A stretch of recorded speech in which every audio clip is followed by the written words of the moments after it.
Thank you, Angela. Thanks, Zara. Thanks for arranging it and getting everybody here. Lovely to see everybody turning out on what here is quite a nice bright morning. So I hope it is for you.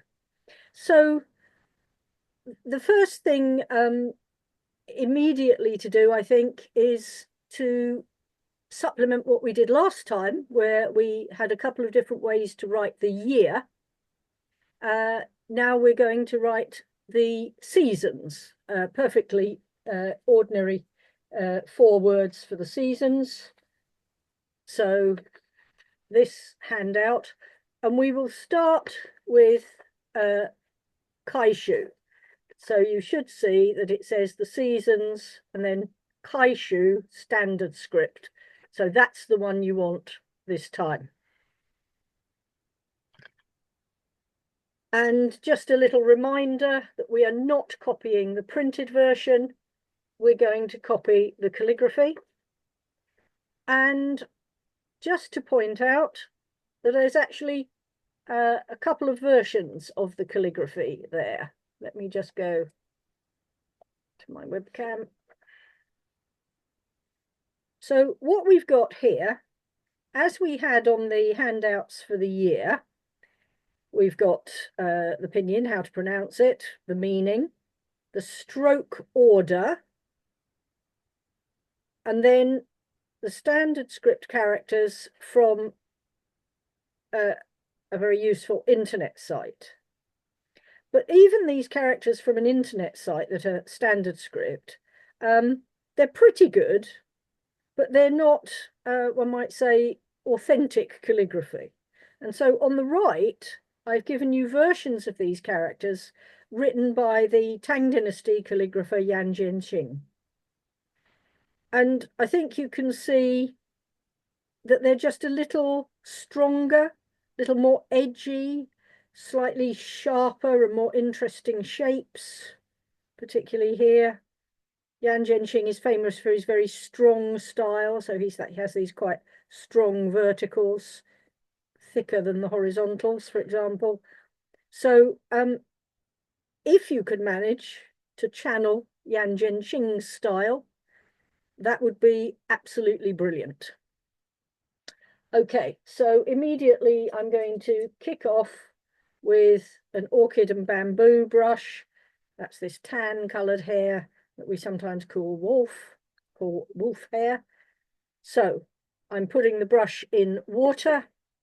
I'm taking a big scoop of ink and I am pushing the ink well into the brush. I want the brush completely full of ink because if I want to write a whole phrase in calligraphy, I need to be able to paint through the whole phrase. Now, at the moment, it's pretty wet, so I can scrape it off on the edge of the dish to get the liquid out and retain my ink. And one of the things I'm doing as I scrape is, of course, I'm turning the brush in my fingers all the time to get it back to a nice point.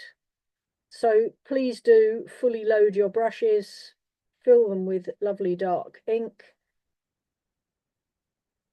scrape it out, getting a lovely point, and then reminding yourself while you do it of how to hold the brush between two fingers and thumb so that we can twist the brush and then those fingers are just supporting what we do. So that's getting my brush fully loaded.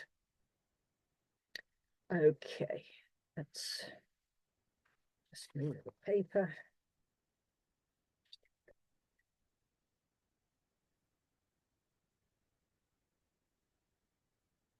There we go. Okay, so spring, quite a nice start to the character. 3 horizontal lines. Sorry, Angela, to interrupt. We have the wire, I think, of your phone. There we go. Okay, so 3 horizontal lines, all of them to have that nice character of having a strong slanting start and then a slight bone shape on the end. All 3 of them are slightly different lengths, very slightly. So remembering that whatever we do for the first character, sorry, the first stroke, will set the size of the whole character. So whatever I do for that first line, that's how big my character is going to turn out to be. Slightly shorter, finer second line, longer third line. Don't forget they're all slanting up slightly, not exactly horizontal, but slanting up, and nice even spacing. And then we have one of those very long sword-like shapes, the left falling stroke going all the way down to the left, that lovely wave stroke to the right, and then my brush is distorting slightly, so I'll have to work with it, a box with that heavy shoulder, small horizontal, closing horizontal. And there I've got the whole of spring. Not quite correctly proportioned. This should be just a little bit bigger. It's one of those characters that tends to spread downwards. So keeping these horizontals quite closely packed together helps you get the balance of that character. Okay, get some more ink in my brush, get my brush back to a lovely point, and now write summer. So, quite a tricky one here. Again, a character that tends to explode vertically. So, again, starting with a slightly longer horizontal, a little short left triangle, and now we've got another box, but this box has two horizontals in it. Sorry, should have been a bit longer, and a long close. And it actually, you can do this. So Yanjian Qing and the printed, you can then get long scimitar shape again. You get a bend going back into that curving shape. And then we've got one of those waves again.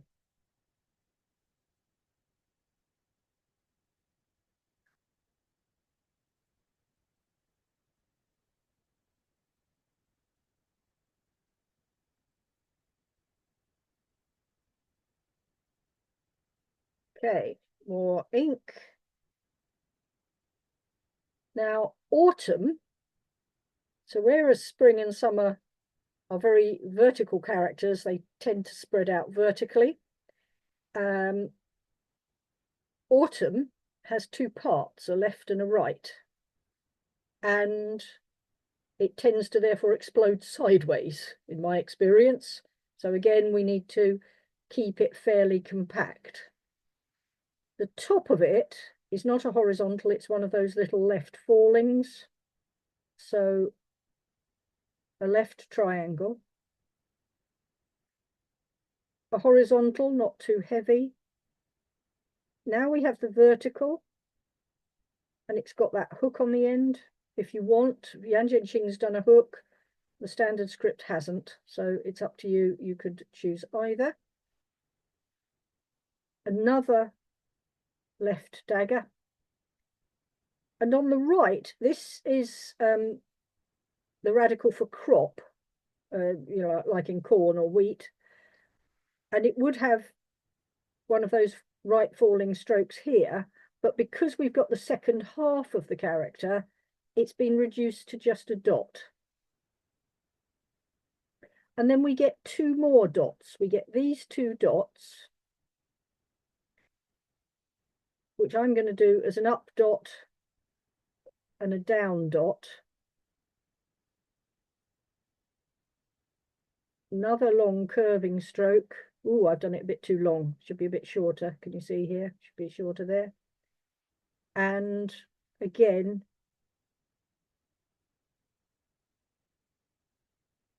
that right wave stroke.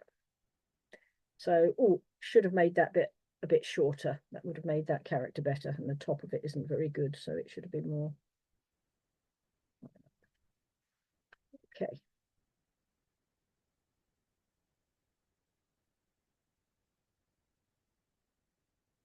Okay, then I will do the last one, winter.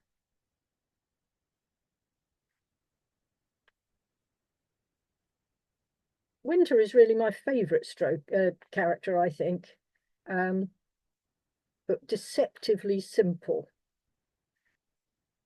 But it's got another one of those left falling strokes, so we're getting good practice on those today. It's got another bend, so it's a little up slanting horizontal, then coming into a longer version of that scimitar. Oh, here we have our lovely wave again, thing, and then two really nice oval dots, or that first dot can be slightly open, ooh, going into the next dot. Okay, so that's our winter. So the closer you can get those to Yan Zhenqing style, the better you will be writing these. So let's just have a little pause for practice. Okay, so any questions on writing those characters? Again, just to look at summer here, fairly even spacing if you can get it. And because there's actually quite a lot of spaces in it, because it's lots of horizontal lines, as I say, we do have to pack it up quite a bit to try to not make it explode too much vertically. And same here, pack it together horizontally. So we'll now move on to doing the same characters, but now in Xingxiu, in semi-cursive script. So you've got a handout that looks exactly or very similar, but it's now the semi-cursive script, the freer looking version of these characters. So we remember that various things happen in the change, if you like, from standard script where every single stroke is separate. In semi-cursive, some of the characters can run into each other. And again, I've given you an internet-generated version, but actually some real calligraphy from various famous calligraphers of different periods. So the most obvious thing that can happen with these three lines is that we can get these very slight little joins between them. But we want to make those joins very fine. They're the action of the brush. They're not actual lines in themselves. And that's a bit of a trick and takes lots of practice to get. So we don't get such strong ends to the horizontals, but we do want a nice characterful start. So we will have our first horizontal going into our second, also going into our third. And oh, I can now see the action of the brush as I come back for that incredible long one. What is usually this sharp wave stroke in semi-cursive usually becomes a long dot because the brush is moving back to form the box, the line in the box, and the bottom of the box. So we've got a fairly flowing motion where we can see these little lines, these ligatures, these joins are the action of the brush in space, as it were. So that's a bit too spread out. Should have made these a bit closer. But it's showing the basic action there. Similar things can happen with summer, but it's quite, whereas this is a fairly harmonious two-part character, this one's sort of got lots of separate bits, and it can make the flow a little less clear. So if in doubt, keep things separate-ish, as the internet version has done. But you can see what Dongqi Chang has done. So he's run that first horizontal into the side of the box. Then we come up and do the right-hand side of the box. Now we've got those two lines, and the bottom line of the box goes straight into that left falling, which itself comes into the bend, and that right wave becomes a long dot. That's a little bit too thick there. Should be thinner like that, because that's the bend, that's the join, and that is the wave stroke. So try to remember the structure of the standard script and keep the structure in your head. Don't just start doing lots of curly spirals just because it's semi-cursive.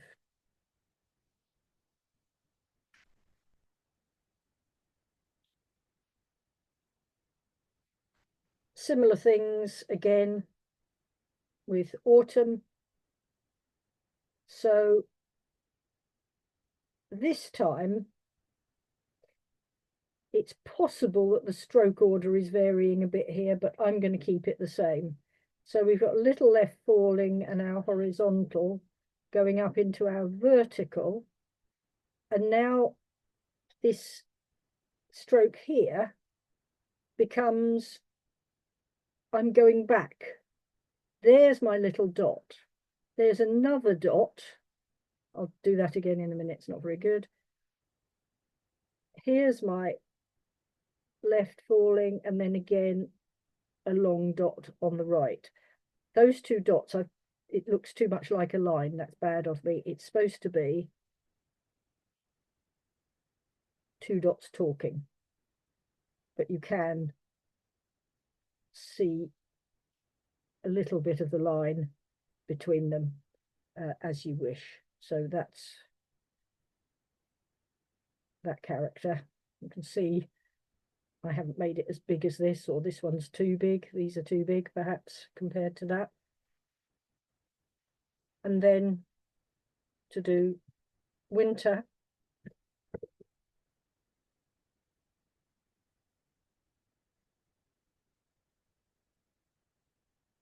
Wang Shizhe, the most famous calligrapher, most famous semi-cursive calligrapher, he's chosen to do this left falling stroke as basically just a dot.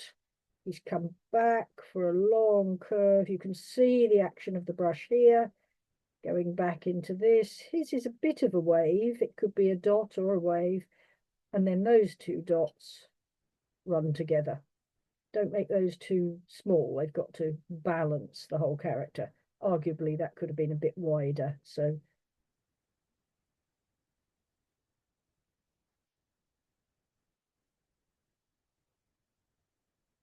various options for doing that. Okay, so let's again have a bit of practice there. Yes, thank you. Okay, so any questions about doing the characters in Xingqiu in semi-cursive? If you want a little more help with these, as well as the handouts, and as I say, please try to copy the real calligrapher's handouts rather than mine, please. But also in our little calligraphy book, Dr. Lee has very helpfully given us some steps for doing. So this isn't stroke order. This is showing how we can run some bits of it together to write autumn and summer happen to be in this book. Okay, so you can always get a bit more help with the parts, how the components fit together through this book.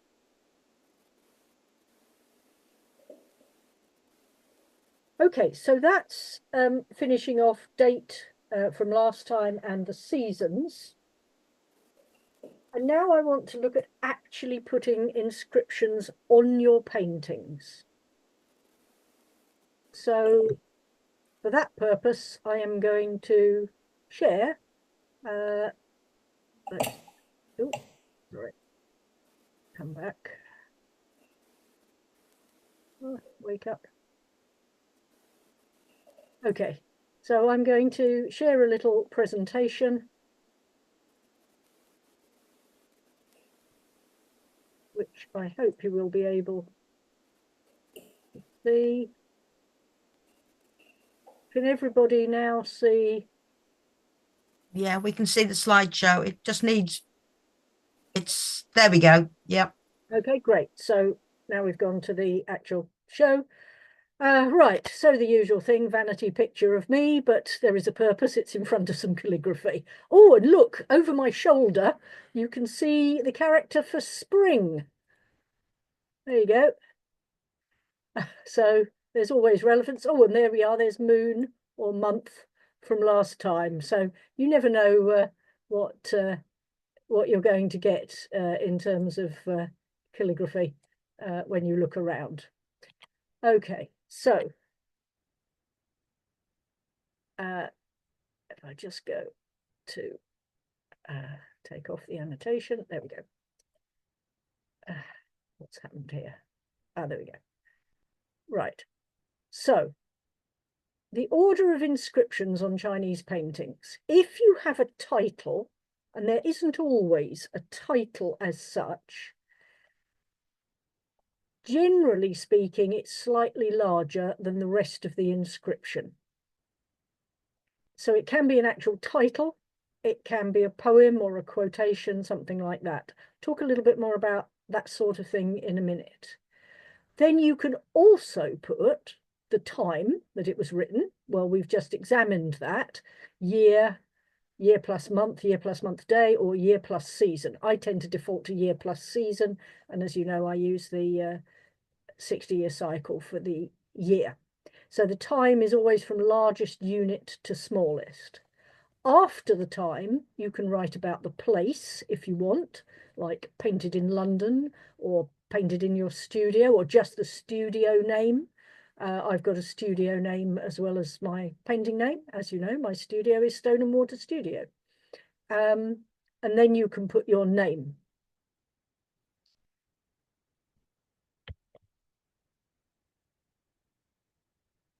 So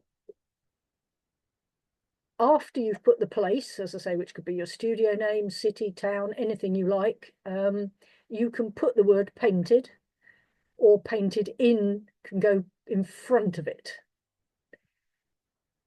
Your name can be your painting name, and you can put painted after that, but you wouldn't put painted in place, Angela painted. You wouldn't put painted twice. So you have to choose, am I putting painted in, then the place, or am I going to put the place, my name, and then painted, which is what I tend to use just because I'm used to it. And a reminder, of course, that historically Chinese was in columns from right to left. So you get one column, you read down that column, then you go to the next column to the left of that. And that's, again, how I choose to write my inscriptions. You could say it's a bit arbitrary to keep doing it in the ancient Chinese manner, but I just quite like the idea. So that's what I do. I also think it fits aesthetically. So let's look at some examples of inscriptions. So Wu Changshuo, very famous painter and calligrapher. I really like his work, his very freehand work. And you can see here that he's written this inscription that very much complements his freehand brushwork in the vegetables and the flowers. Particularly, I think you can see the calligraphy in the veins on the leaves there of the chrysanthemums. So he's chosen 3 columns of calligraphy. The last column has got a slight gap in it, and he's put a couple of seals on. So let's look more closely. But what I want you to notice also is the calligraphy works with the painting. It stretches the space up so that you've got this very large space on the right, top right, because of the calligraphy pulling the space up. Otherwise, the whole thing would be a bit cramped.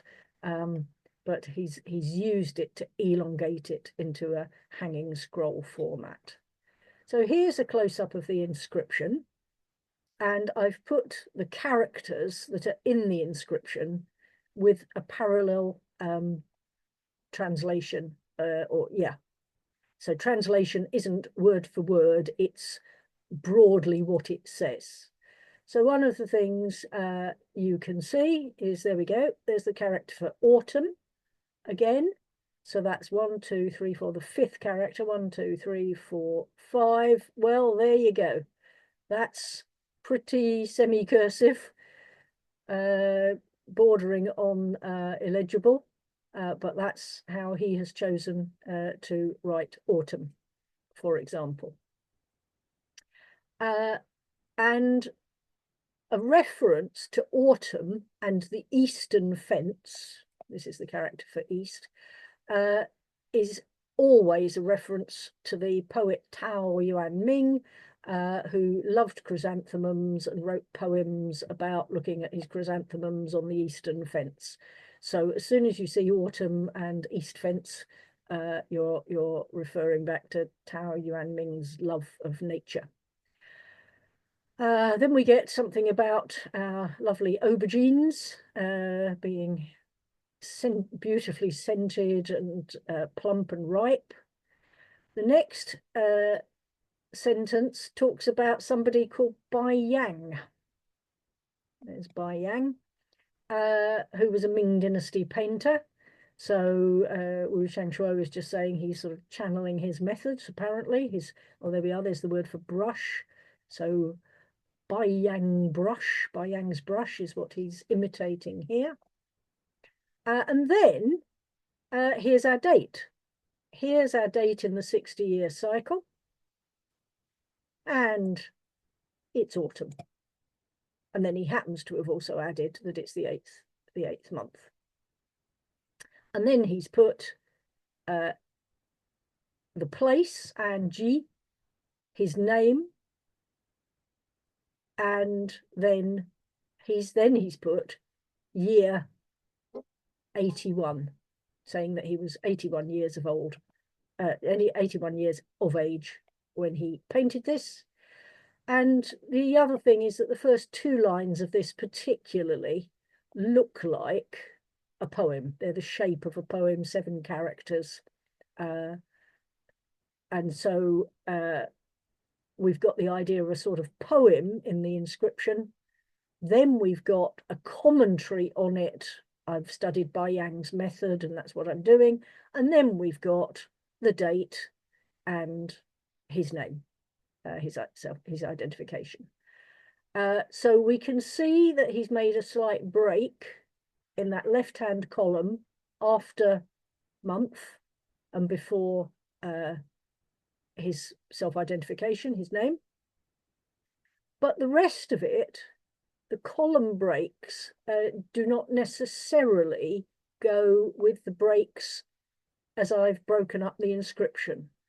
He's chosen to write the inscription to fit the space and to break it where he chooses to make the right amount of inscription for his painting. So the first, all of that fits into the first 2 columns, and then it breaks into the 3rd column there. So the breaks of these columns has no relation to the meaning part of this of the phrases. He's chosen to break it for completely aesthetic reasons. If we go back to the painting, you can see he wanted that much calligraphy to fill that much space with that much structure. And the calligraphy itself has a shape. It doesn't all end on the same level. It's got a sloping line at the bottom. So it's an aesthetic choice, how much calligraphy, where he has put it, and how he has chosen to break it up.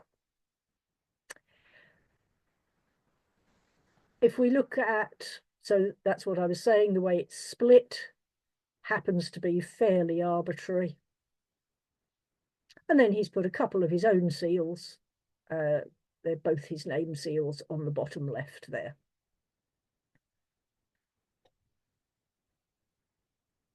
So let's look at another example, another favourite painter of mine, Zhu Qizhan, sorry, who painted well into his hundreds. Marvellous work, fantastic loose brush work, I love it.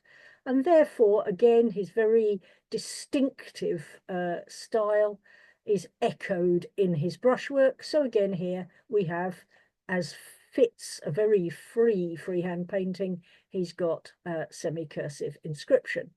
This one's much shorter because the previous painting was a hanging scroll, so quite large. This is an album leaf, relatively small, and so a bit less calligraphy. Doesn't have to be, you can have a lot on an album leaf, but he's chosen this much.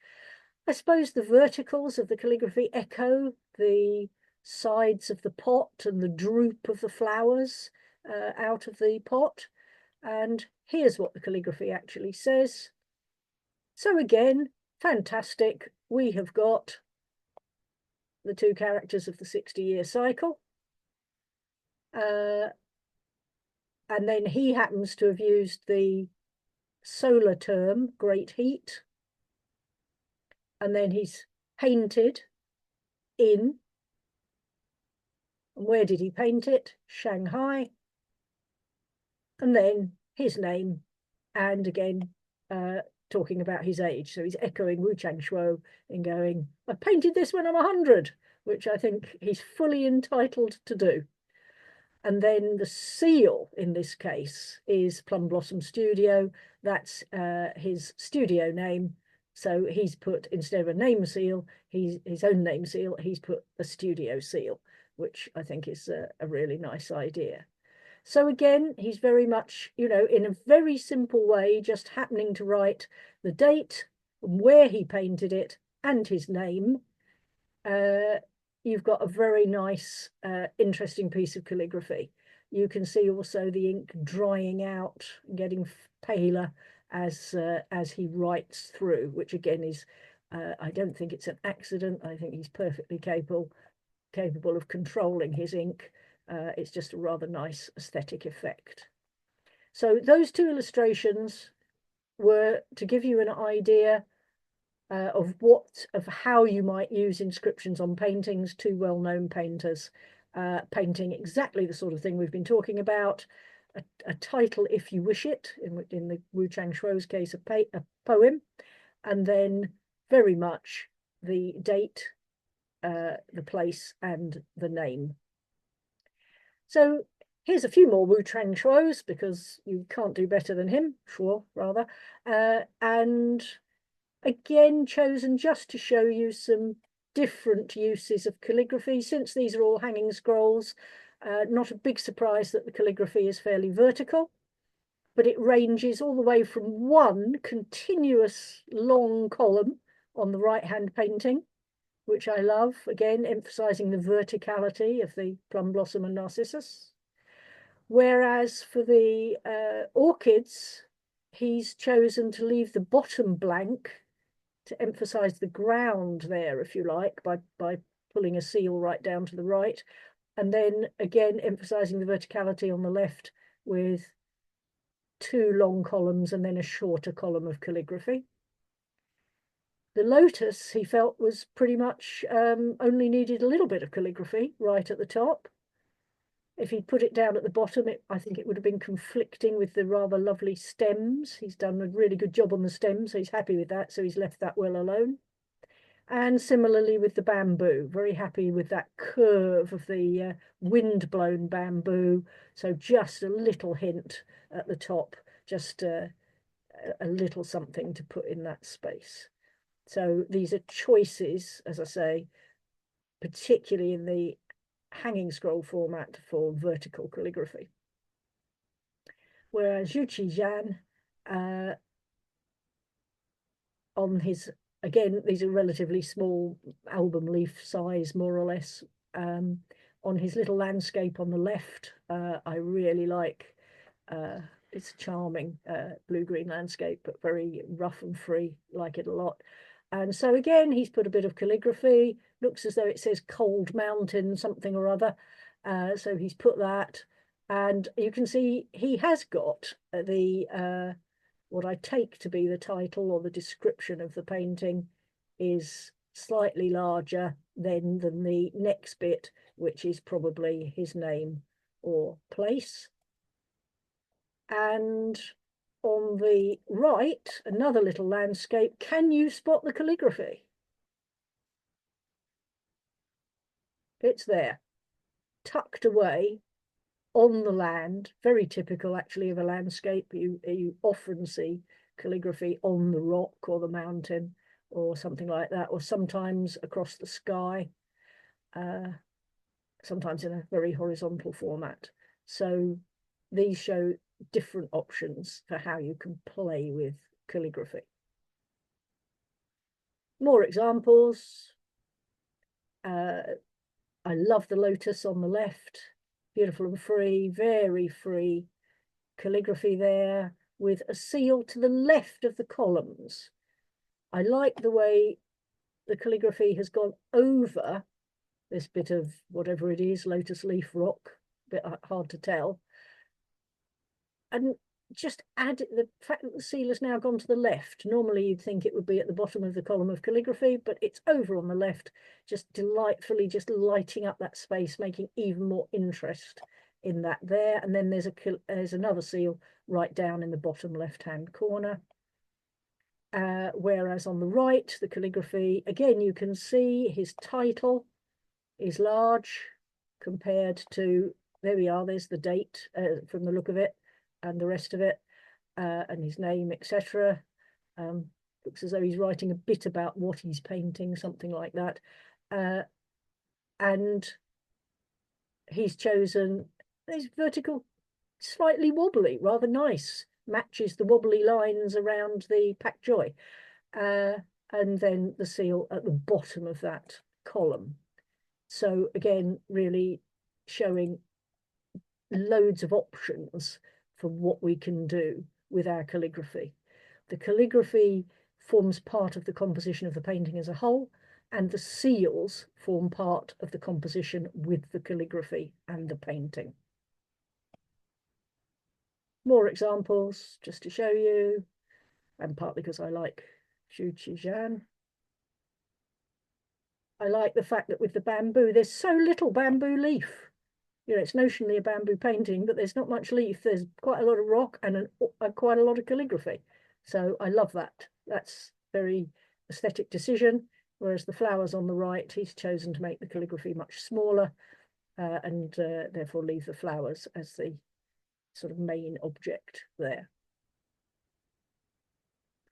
So in your inscription, you can have a single vertical column, more than one vertical column, lots of short vertical columns, irregular blocks, different lengths, staggered starts, staggered finishes, and you can effectively have a horizontal composition, a horizontal inscription where you've got very short columns. The shortest column, of course, is one character.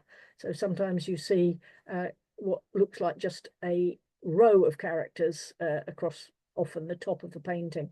Quite often you get that in landscape painting where the characters are on the sky. And Chi Pai Shi on the left, emphasizing again the verticality of his rather showy chrysanthemum stems with his calligraphy and his spaced out seals. So that was just a canter through a few examples. Obviously, you've all got lots and lots of books, I'm sure, that you can look at to see where people have put seals, particularly painters that you like. So Wu Changshuo and Zhu Qizhan are some of my favorites, and therefore I often, I like their influence. There were a couple of books that were quite handy to me in working this out. This is Zhu Qizhan. This is a little catalogue of his paintings. And it says Zhu Qizhan at 100. He painted these when he was 100 years old.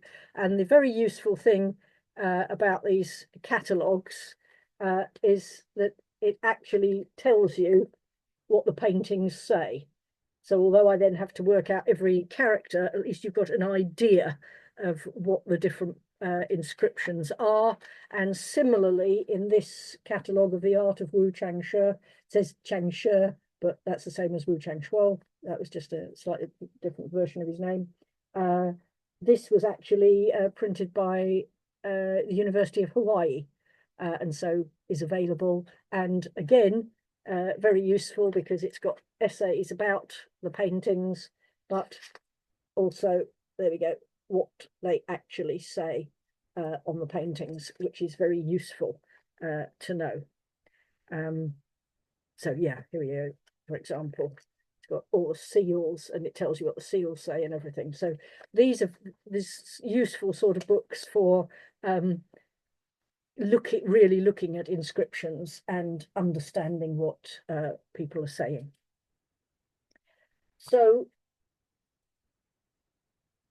to talk more about putting your inscriptions on your paintings, one of the things that you need to do is match the size and type of your calligraphy to the style of your painting. So we've already said you would typically use standard script, the neatness of standard script on a more meticulous painting or a more detailed painting. And if you're doing a very free painting, then freer calligraphy, you would move to Xingxiu if you can. The title can be in different scripts. The title could be in seal script or clerical, etc. So one of the things you need to do, therefore, is you're matching the style, but you also need to match the size. It depends on whether you've got a very big painting or quite a small album leaf, how big the calligraphy might be. It should harmonize with the painting as a whole.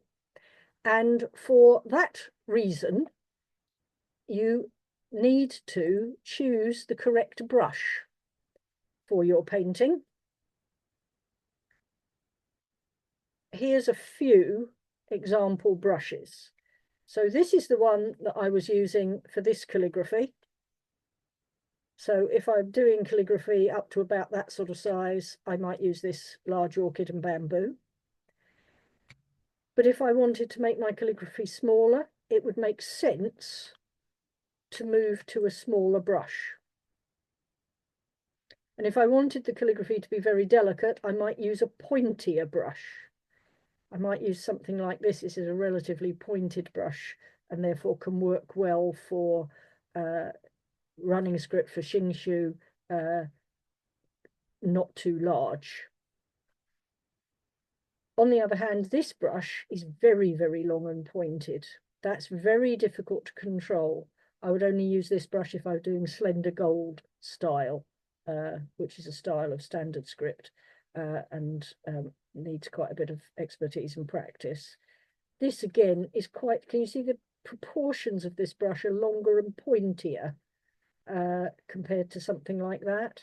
So again, it will give me a slightly springier, freer feel probably. So again, I might use any of those for running script, whereas I'd be more likely to use these for standard script. And this is a brush that Lele was selling many years ago. You can see it's a very chunky, almost triangular shape brush, and he said this was really good for doing clerical script. And it turns out he was absolutely right. I've been trying to write some clerical script recently, and that brush worked really beautifully for it. So actually finding out what your brushes do and choosing the right brush. Here's the rest of my calligraphy brushes.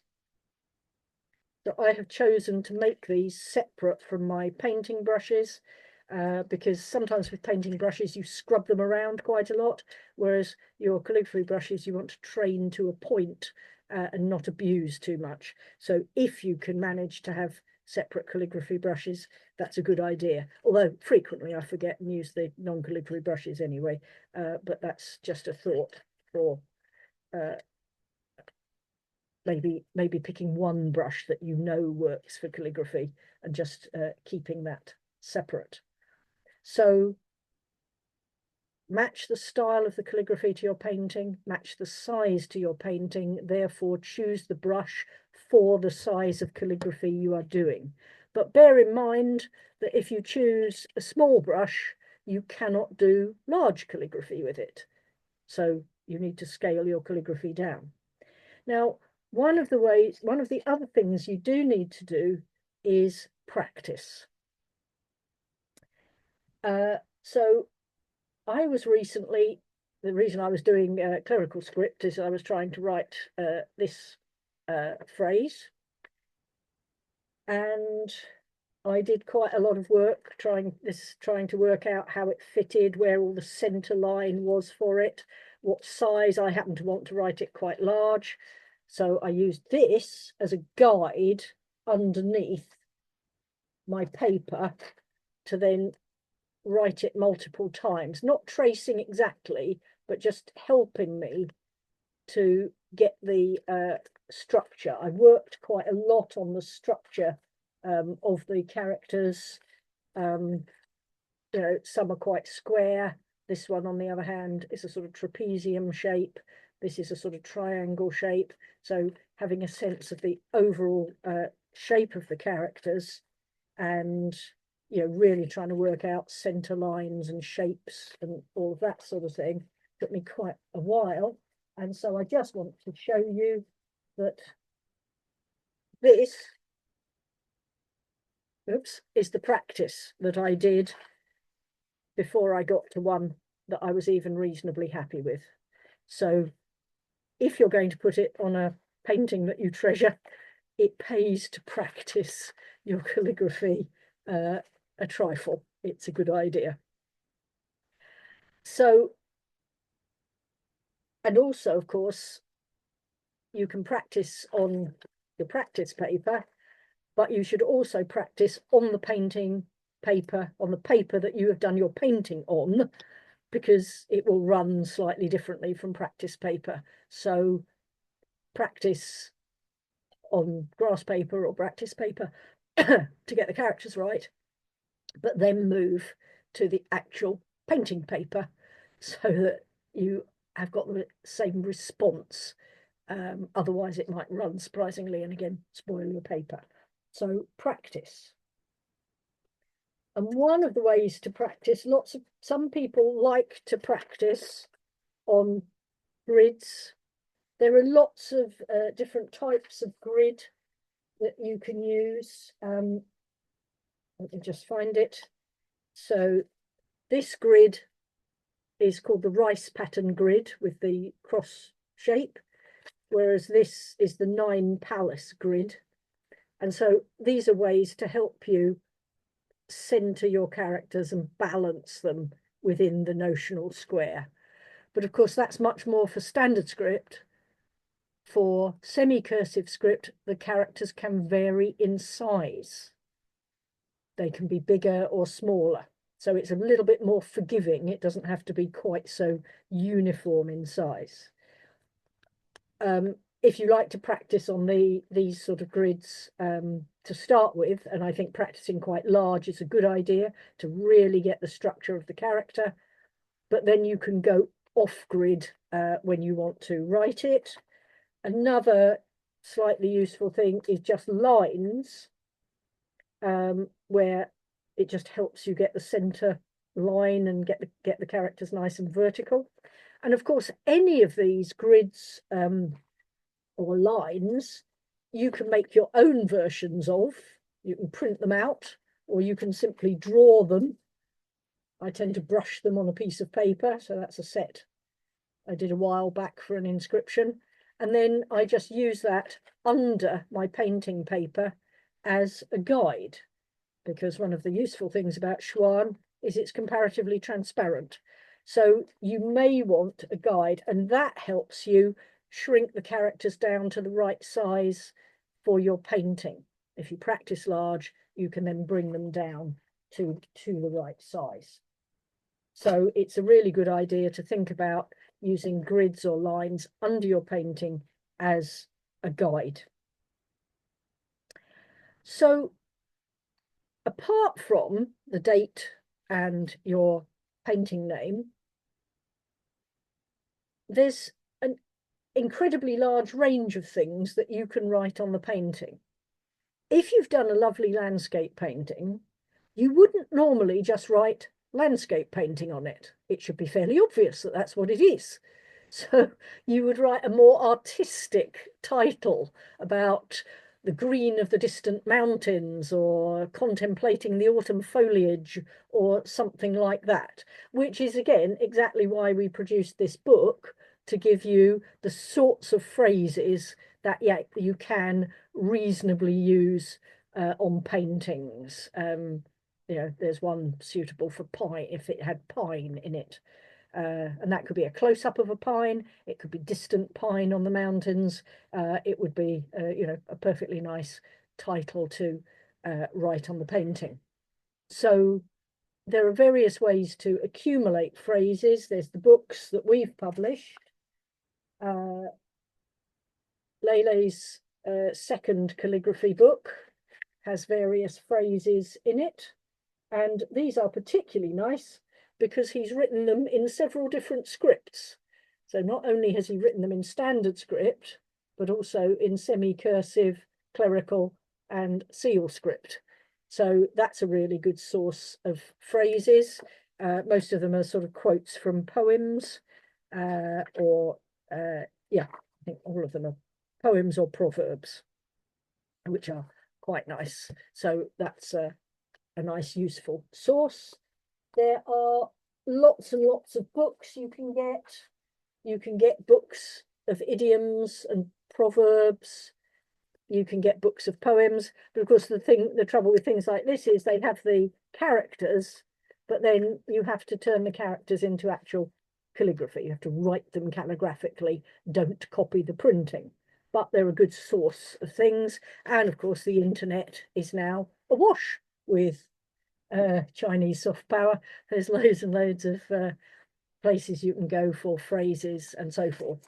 One of the podcasts I listen to, the Chinese Sayings podcast, is really great because it takes a chongyu, a traditional saying for character saying, and then explains the background and cultural context and cultural significance, which is really rather helpful. And their website gives you the Chinese characters as well. So collecting phrases, I collect Chinese phrases, poems, books, wherever I can. If one of the teachers, quotes a poem or something, I rush up to them with my notebook and go, please write that down, write it in printing, because of course if they write it in their normal handwriting, it's sometimes hard to read. So collecting phrases is a really good idea. Because it allows you to choose for your painting how much you want to write. Do you want a little, just your name?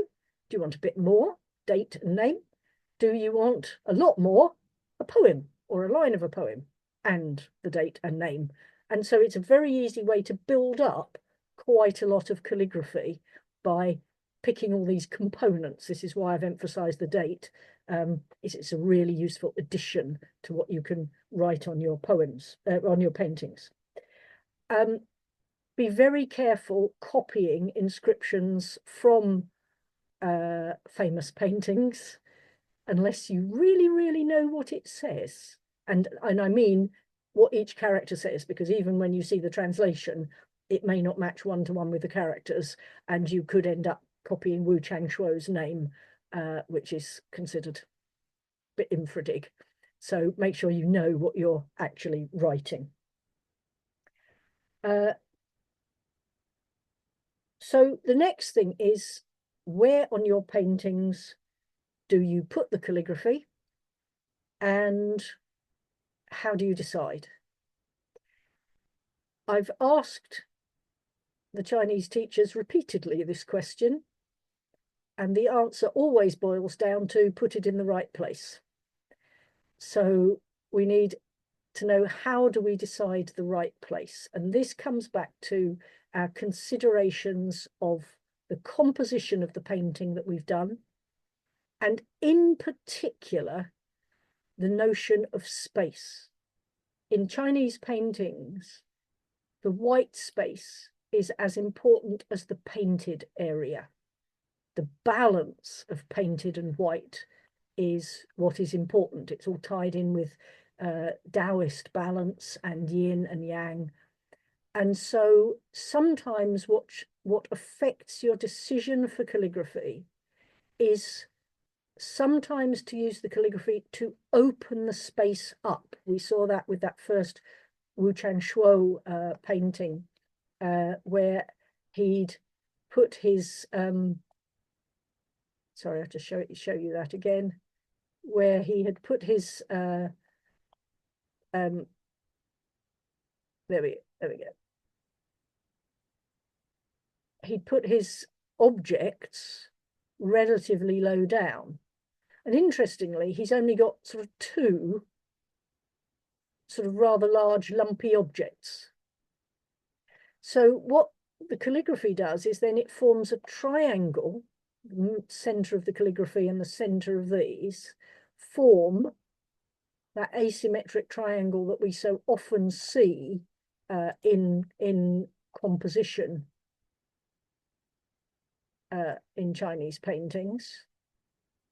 But it also serves to pull the painting up and give us a lot of space up here, which then allows the other spaces. Here there's a space, here. Now all the spaces work together. We've actually sort of got a flow through the space, if you like, so that the calligraphy has served as a way of opening up that space and making the painting feel more open. Whereas if you imagined the painting cut off at the top here, then even if you put calligraphy here, the whole thing would seem a lot more cramped. So that's why looking at paintings and how the calligraphy works with them is a really good idea. Look at paintings you like and see how the calligraphy works. Obviously, the older paintings don't have as much calligraphy on, so we're talking Qing dynasty mostly, Ming and Qing, but Qing particularly are a good source of this, and the literati paintings particularly have more calligraphy on. So positionally, we can say things like, don't block all the corners, leave at least one corner open, but we can use the calligraphy to stretch the space. It creates a flow of movement as well. A downward column of calligraphy can lead the eye into the painting, particularly if it's on the right-hand side. If you're taking traditional Chinese reading as top right, your calligraphy can lead you in. So that's part of it. So leaving all the four corners, we know we want to make all the four corners different, and calligraphy can really help with that, because it can either fill up a corner if all our corners are too empty, or if we've only got one empty corner, well, don't put the calligraphy there, probably put it somewhere else. And that may affect how much calligraphy you choose to use, how much space you've actually got left. So that's why having flexible calligraphy is useful, to be able to work with your composition. So making your four corners different is a really important decision point for calligraphy. Breaking up a really large and boring space, if you've got a really big rectangular space, then the calligraphy can help to break it up, particularly if you use slightly irregular columns. It can strengthen a weak area. Sometimes you see calligraphy used to reinforce stems or verticals and make an area more dense, so increasing contrast between areas of your painting. Another thing you often see in landscape painting is if you've got two main blocks of land, you get a little bit of calligraphy joining them. So it helps create a link. You've got the space, everyone loves the space, but you just want to link the two masses as well. And sometimes calligraphy does that. As I just said in the example we saw, it creates a triangle with your other objects. So you think of the positioning as creating triangles. It can help to, as I say, strengthen an area, strengthen some stems, or strengthen the host even. And so I think those are the main guidelines I would suggest. Make your four corners different, break up a large boring space, strengthen a weak area, make some areas more dense, help to reinforce the density, whereas don't use it to make the whole picture space too uniform, to link parts that are separated, and to work in triangles with the objects in your painting, and to expand the space. That can be horizontally or vertically. So in general, when you paint, leave some space in your painting, because then you'll have somewhere to actually put your calligraphy. So when you're writing your calligraphy for your painting and you've got an idea of what you want to write, I think it does help if you write it at roughly the right size for your painting, cut out or tear out your calligraphy and then move it around your painting to see where it looks best, and stand back from it. You know, sort of a tiny bit of blue tack and tack it to your painting and stand well back and see if it's working and see if it's meeting all those criteria for where it should go. So that's my tips for how you would position calligraphy on a painting.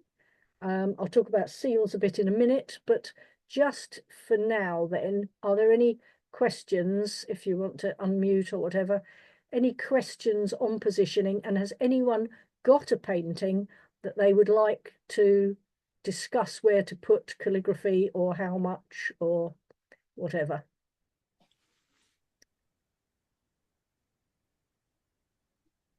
Hello? And I wanted to put a phrase on my painting, followed by the year, the month, the day, and the season with perhaps my name or name seal. Would the phrase come first on the right-hand side? Yes. Or if it was in a column, would it go at the top? Yes, yes. The phrase, the thing that acts as the title, phrase or poem, is the first thing you write. And if you're writing in traditional Chinese order, then it's the first column on the right. Right, yeah, thank you. As I said with the Wu Chang Shuo example, where you break doesn't have to match the phrases. You can break your columns for the aesthetic, for the composition of the calligraphy, not necessarily for whether title and then date and then name, and then it doesn't all have to be separate. It can flow depending on what shape you want the calligraphy to be. And the other thing is, if you're putting the date goes from big to small. So if you put the 60-year cycle, then you can put season, and then you can put month and day if you want. If you want that much. I tend to just write the 60-year cycle and the season. because then I'm always writing the same characters and I get used to writing them, but that's my choice. Okay, thank you. Okay. Any other questions? Angela, it's Elaine here. I have I can't see if you can see, I have a draft of something. Please excuse the awful tree. It was really, and it's a bird. I can't see myself. Oh, here we go. Can you see? Lovely. The thing I've done there? Beautiful.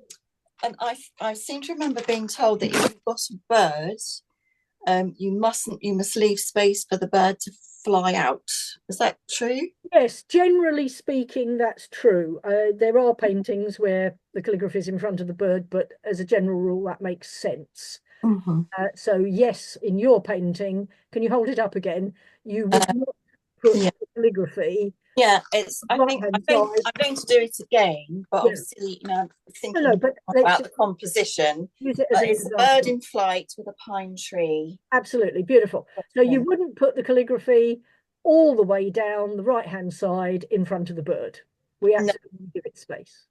Would it sort of? Because I was wondering if it could enhance the sort of feeling of flight. Would it be better across the top or you absolutely can do that. Yep, absolutely. Yeah, you could even break it around the wing if you wanted to put, Oh, did I? Okay. But you probably, horizontal inscriptions are probably not completely one side to the other. Right. You would have a little bit of space one side or the other. So again, try yes, I see what you mean actually. Don't forget to I leave could space for do it as well. And then sort of, as you say, around. Or you could do it around there. But the only thing that is that's quite a nice shape space. Mm-hmm. Now do the four corners thing with that painting. If you want all four corners to be different, that's one full, one dense, one sparse, one big space, one small space. Right. That effect where you put the calligraphy. Because you've yes. all over on that bottom left side. Yes, yes. You put the calligraphy too much above the tree. Mm-hmm. It's all very over that side. Yeah. Yes, that's true. Yes. You could possibly put it nearer the bottom, as if it's almost distant mountains or something like that. You could have a little irregular heap of calligraphy near the bottom right. So it flies over it, if you see what I mean. Yeah. It could be a very short inscription, just your name or date, top right, and a seal, and the birds flying under it. Yeah, so there isn't a way to say there's one perfect place, probably. Yeah. It's very much how much and where. That's what I say. Write different lengths of thing on different pieces of paper, keep them around, and see what works best. Yeah. I quite like that idea of adding some distant mountains.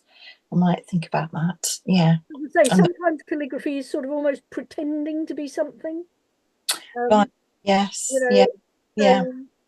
You quite often, sometimes you see it with orchids, and the calligraphy is nestled near the base of the orchids, almost rock. So I can't say there's one perfect position for that painting. I can at least 3 things. Just some guidelines, yes.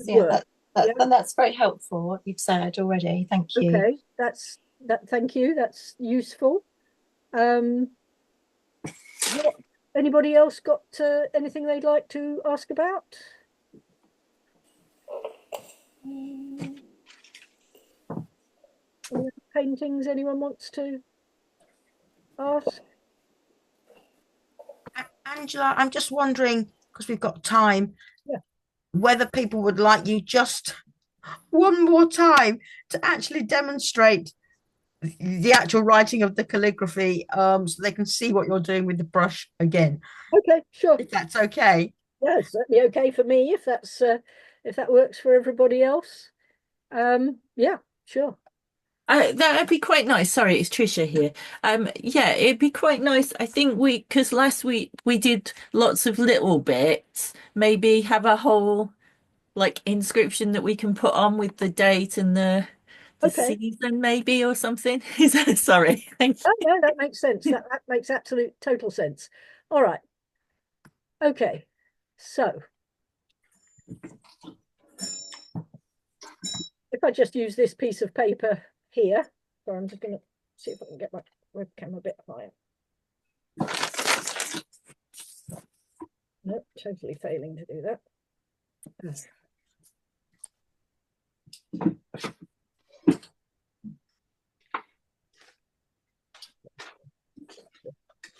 Work with that. Okay, so what I'm actually going to do is move to a smaller brush, just for sheer interest. So I've put my brush in the water, I've scraped the water out of it, I've put it in lots of lovely black ink.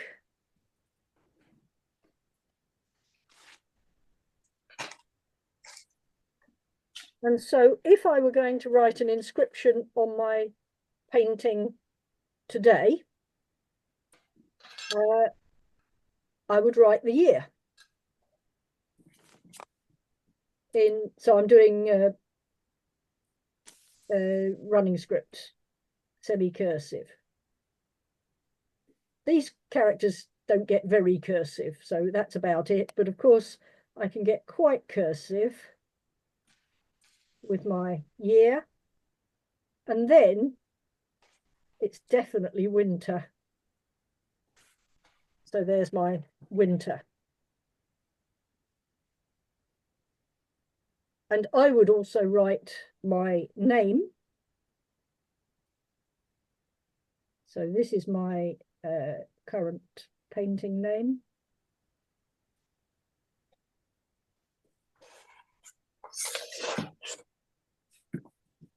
And then I would write painted.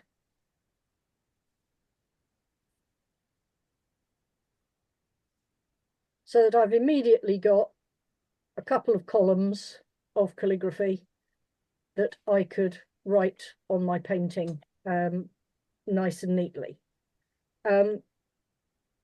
Would it help if I did a little demo painting and then we can discuss where to put calligraphy on it? Would that be good?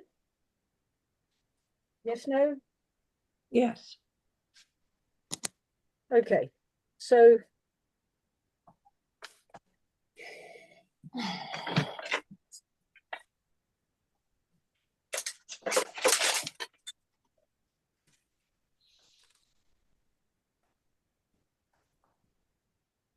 sorry, just having to play with my camera.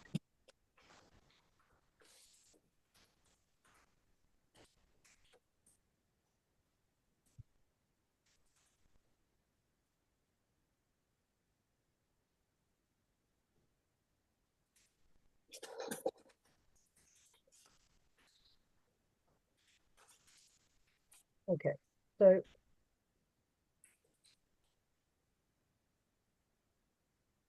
here we go. I will therefore paint completely my favorite subject. So I'm going to paint orchid, as I so often do, because I like it. So I'm going to paint a very, very simple orchid. And I will, of course, need 3 brushes for that. So first of all, I've got my brush with my black ink to do my leaves.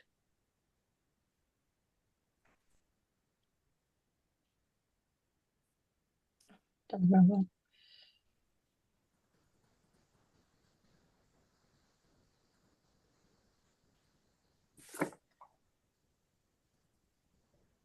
Very simple leaves. Then I'm going to do a flower. I'm going to move to a mixed hair brush, and I want pale ink in that to do a flower. So where's my flower? Good question. Make it slightly drooping here then.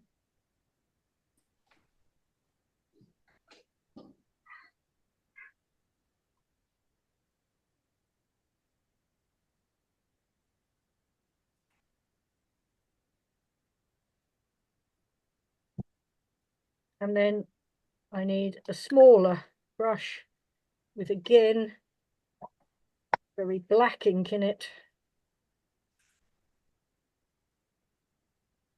just to do my stamens.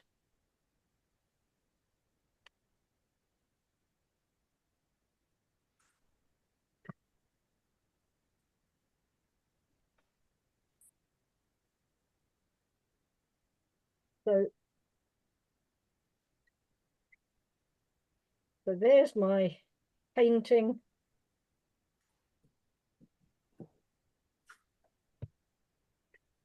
It's that big. And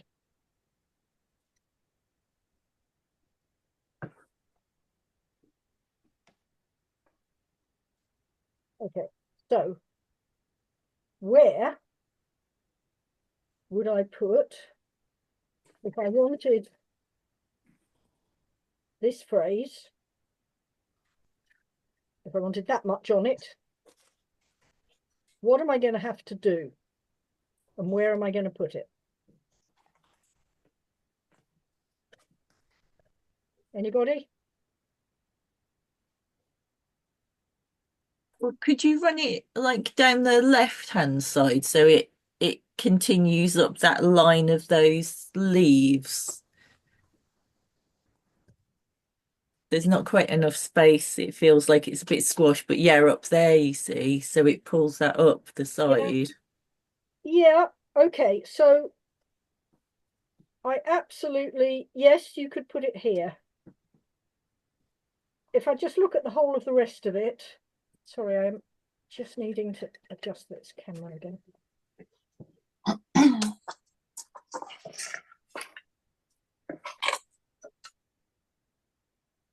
Oh, sorry, I can't get the camera high enough. That's the trouble for this.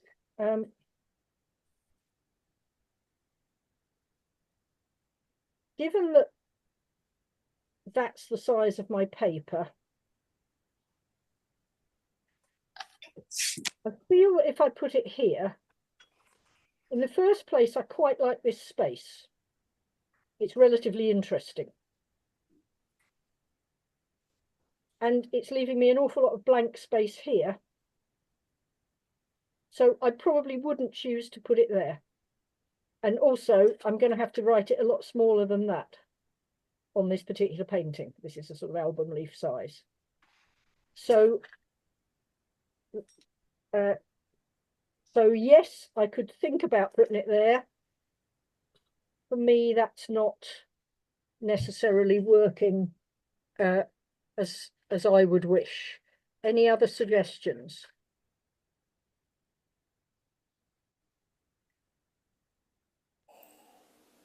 Could it go under the composition you've already got?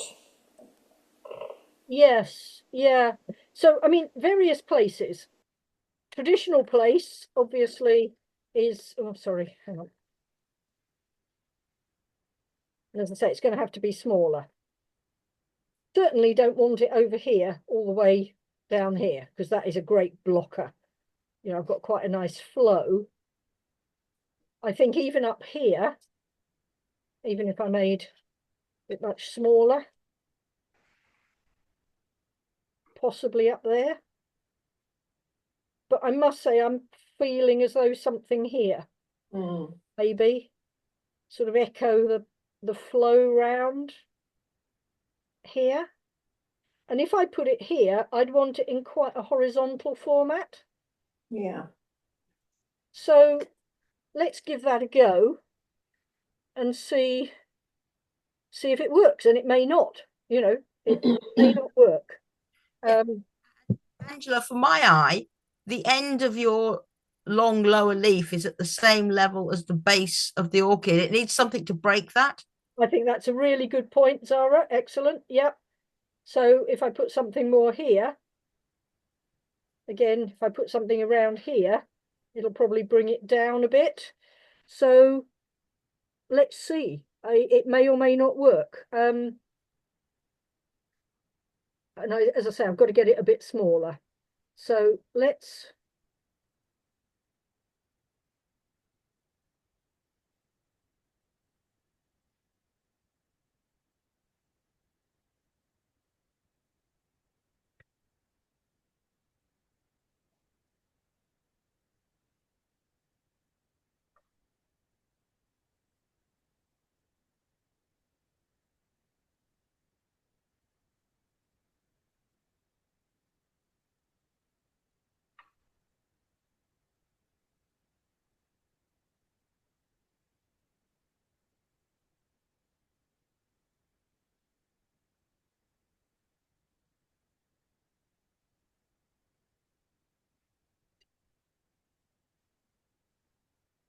And then, of course, Yeah.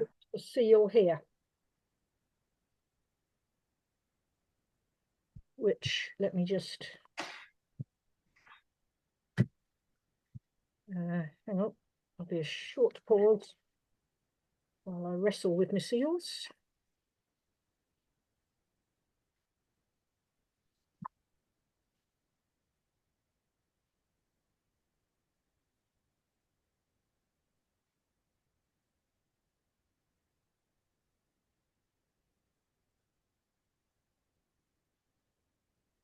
Something under it, print the seal. I'll do that in a minute.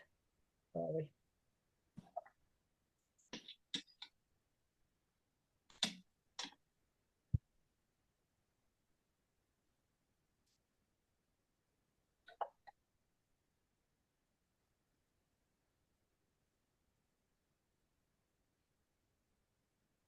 So we've ended up with that.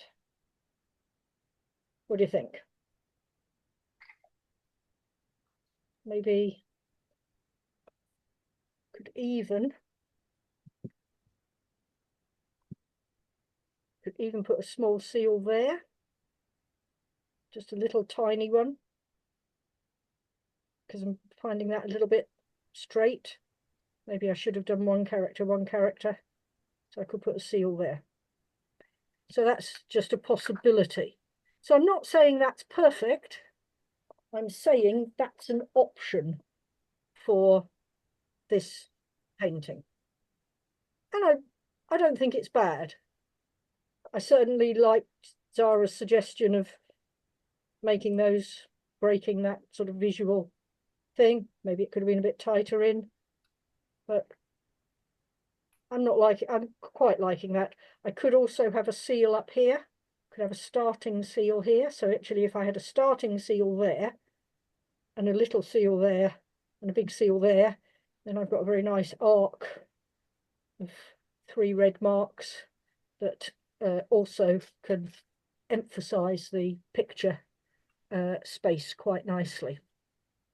Sorry, what's the starting seal? Okay, I will explain. Sorry. Okay, let me just wrestle with my technology for a moment. Right, I really must get a stand. So that's where we ended up with that. And as I say, the decisions that you make will be so different.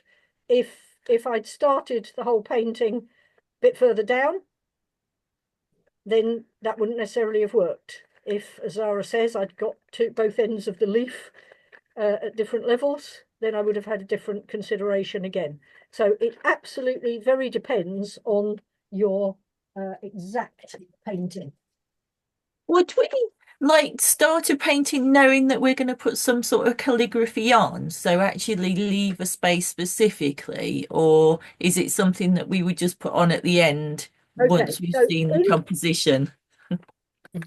In theory, you know where you're going to put the calligraphy before you start. And I expect Wu Changshuo did, but very often I don't. And with the best will in the world, sometimes I haven't left enough space, or the space I thought I was going to leave. So we have to be prepared for both. I think, particularly if you want to put a lot of calligraphy on, if you want a poem, if you want a definite feeling, then having some idea of where it might go is a good idea. But the ability to then improvise once you've actually got the painting, there's no point going, well, I always said I would put it top right, so I'm definitely going to do it, if then that doesn't work with the overall thing. So you have to be prepared to go both ways. But I would always say leave space and plan to some extent that you will put calligraphy on it. It's helped, of course, if when you paint your objects, you put them asymmetrically. That's an important part of Chinese composition anyway. And if they are over to one side of the painting, then there's a better chance that there'll be somewhere for the calligraphy as well. So let's just talk a little bit about seals, one of my favourite subjects. So I like seals. And they come in all sorts of shapes and sizes. So a tall, thin seal of this sort of shape, usually a tall, thin oval, can be used as a top corner seal. It can start your eye coming into the painting, or it can be used at the top of the calligraphy. So, sorry, I'm just going to.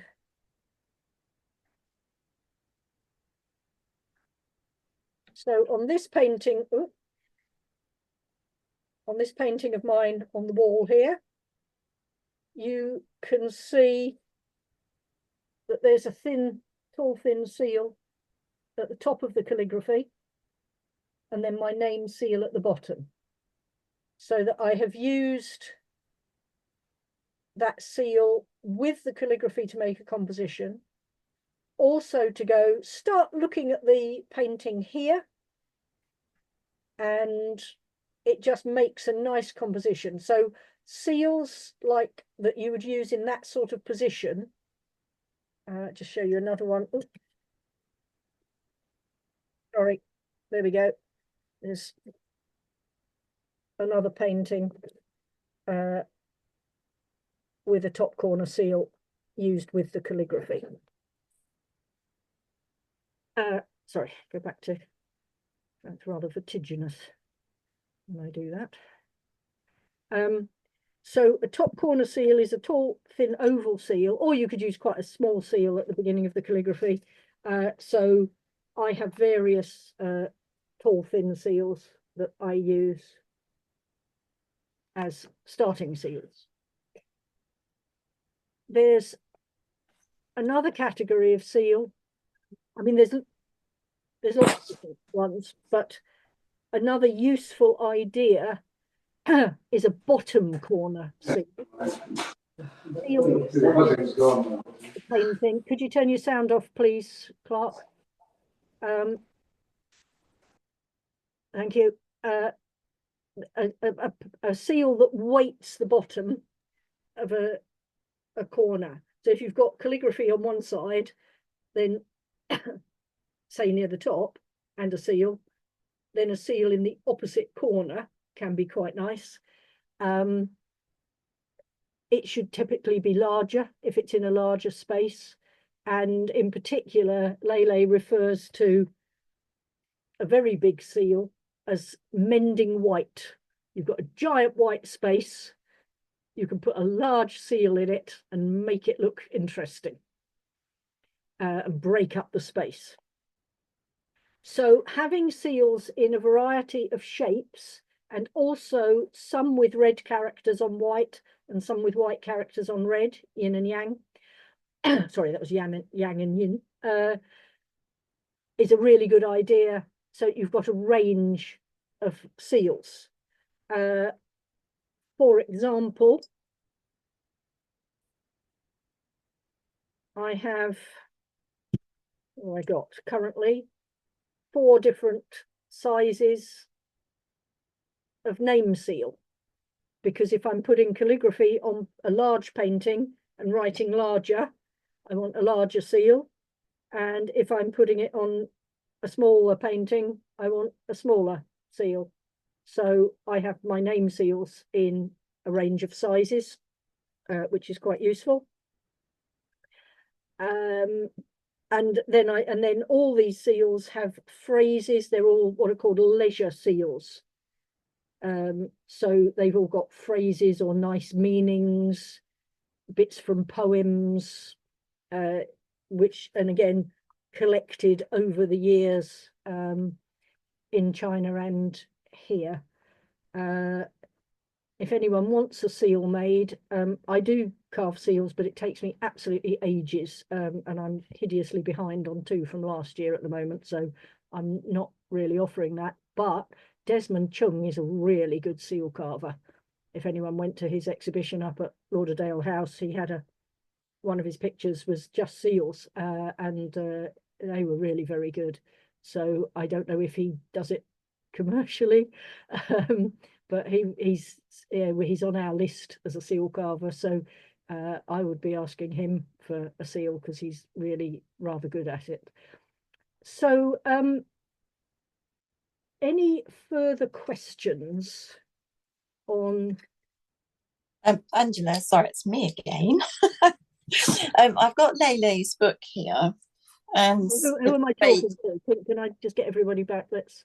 Oh, sorry. Yeah. Oh, hi, Elaine. Yeah, sorry. Yeah, it's. Can you? I can't get this on my.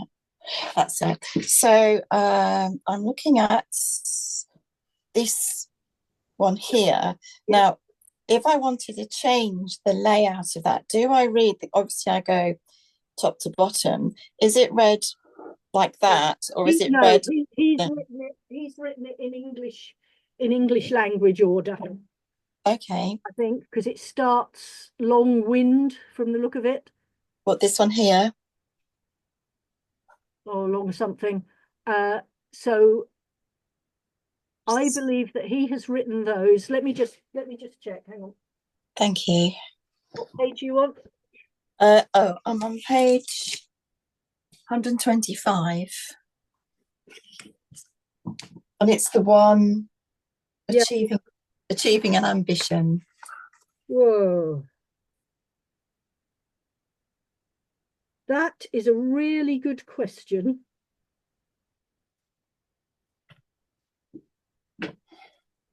Lucy, can you tell Sorry.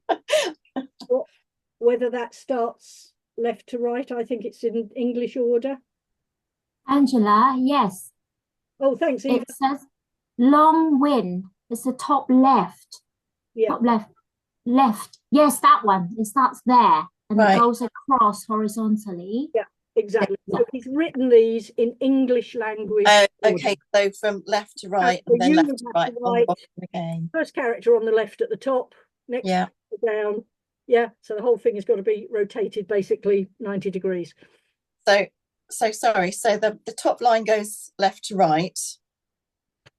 Is that the order, or does it go No, hang on. top, bottom, left, top, and then to the right, top and bottom? Sorry, just wanted to get that right.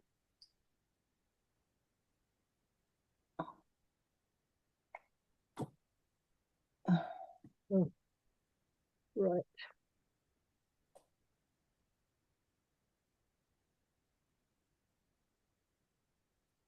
Sorry. Okay, so what we've got is we've got this phrase here. Sorry, let's just get the focus back. Mm. On. Camera, wake up. There we go. Yeah. Okay, so, and correct me, Eva, but you would write that character first. Yeah. Then that. Then that. Next line, or continuous, that, then that, then that, then that, then that, then that. So if Sorry, you've lost me. Why are you missing out the ones on the top line? Sorry, you do that one, then that, then Oh, that, sorry. then that, Yeah. then that, Yeah. then that, Yeah. then that one. Yeah. Then like an English text. Yeah. that, so he's written it in English language order. Right. You would have to change it so that let's see if I can get that into focus again.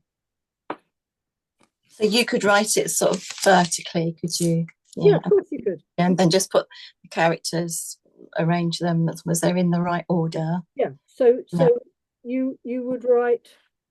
Sorry, I'm writing this very badly, partly because I'm trying to hold my webcam with one hand.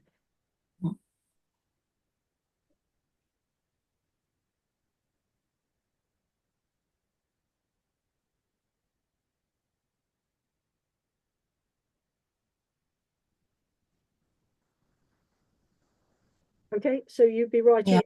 Yeah. Yes, I've got it. Thank you. order. Thank So you for that. Yeah. thing to focus at the moment. Yeah, and so forth. Brilliant. You don't have to Very write much. it in 2 separate lines. It could be No. 1 column. Yeah. Split it into 3 columns wherever you like. Yeah. Yeah. Composition that you want. Mm-hmm. Yeah, but that's fantastic. Thank you very much. A really good question, Elaine. It is quite hard to tell what you're looking at. Yeah. In any Because given if book. I'd written it sort of thinking it's right to left, I'd be writing rubbish probably. It would come out a trifle scrambled. I mean, it might make a perfectly nice poem in its own right, but yeah.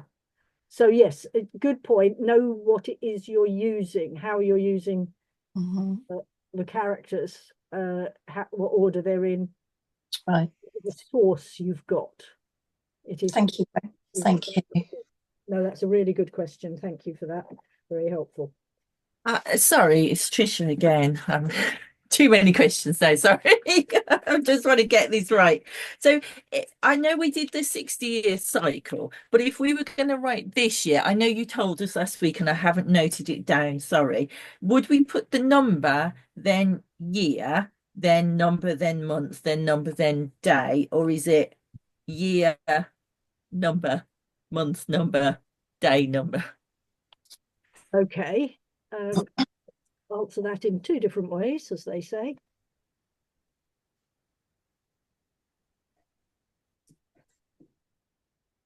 I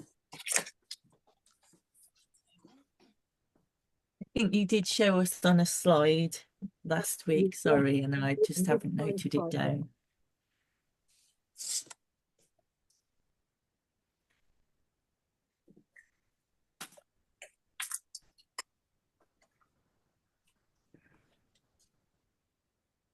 Okay, so it's exactly as you said.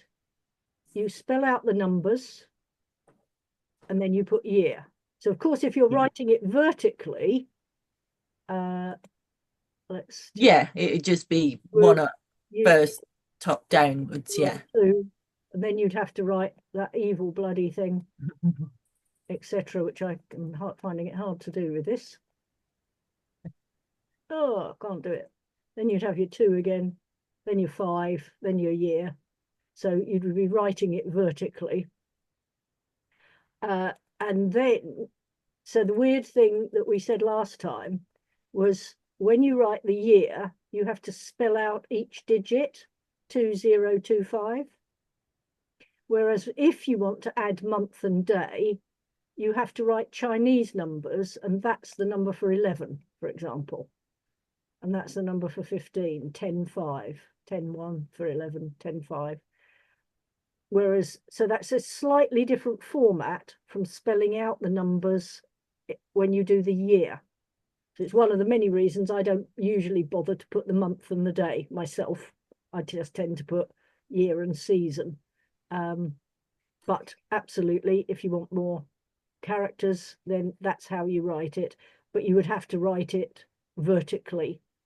So could we just do that? Could we just write 2025 and then just put the season? Yes. Okay, sure. Absolutely. Sure. Absolutely. Yeah. You do not have to put the whole date. Just yeah. Put the year and the it just seems quite a lot, doesn't it? If you're going to do that, it's already filling up half my page if I'm doing that. Yeah. A lot. And also, I don't find the numbers, like 1 and 2 and 10, desperately interesting to write. If you see what I mean, aesthetically, they're not as nice as some other more interesting characters. But, absolutely, if you want a lot, then you can put in the month and the day. And if you want not so much, then absolutely, you can just put the year. And if you want to put the digits, then you'll have to come to terms with 0 and learn how to write that well. But again, that's why I tend to use the 60-year cycle, because I only have to write 2 characters. So that's my choice. So I would tend to write, for me, the 60-year cycle, 2 characters, year, and then the season. and that's mostly what I write. But occasionally I put in something else as well. Angela, just a quick question. We know how to write one of the 60 years. What are we going to do next year? How do you work out what comes next? Well, one of the slides, again, that I showed you, I rather think. Yeah, it was all on one slide, and you showed us where we just have to take the next step down, don't we? So we are in Sir. So next year, remember from Chinese New Year, not English years, will be Bing Wu, which again are plausible to write, but you need to find the calligraphy versions of writing them. You need to make them calligraphic. What I usually do is, I the same handout that I've given you this year, I usually do another course that teaches people how to write it next year. Or, of course, if you're lucky enough to have a class with one of the Chinese teachers, get them to write down the next 3 years for you, and then you're set for a while. Thank you very much. That's really helpful. Yeah. So, I mean, I can do it, but we've got a long year to go. But you've got a whole year to go, so slightly over a year, I think. This is yeah. So as I put the dates on the handout between which you can use the current 60-year cycle. Okay, any other questions? Any other questions? Anyone else got a painting they want to consider, where to put their calligraphy, or any questions like that? No? Well, in that case, I think we are finished for today. Done. Yeah, thank you very much, Angela. I'm sure that's helped everybody. Yes. As you say, practice, practice, practice. And I think practice writing it small, which is the big mistake I make on most of my paintings, is it's just too big. Because I find it, the right brush, writing it small, once you've mastered the character on the practice paper, very much would be my advice. Yeah. Absolutely. Good to have the advice echoed there, very much. Yeah. It does make a difference. It is absolutely worth doing the practice. But I do urge you to try putting things, as a minimum, put the date. As I say, for the 60-year cycle, 3 characters. They're quite easy to write ones this year. You've got a little something on, and there's just such a nice part of the aesthetic, such an enhancement that I think it's well worth trying. And the more you do it, of course, the better you get. So. Indeed. Okay. Thank you. It's been so informative the past couple of weeks. Really enjoyed it. Thank you. Pleasure, Tricia. Thank you. And everybody, thank you very much for coming. And good luck. And if you want to email me or whatever with questions after, then obviously, please do. It takes a while for the file to convert and upload, but we'll get it to you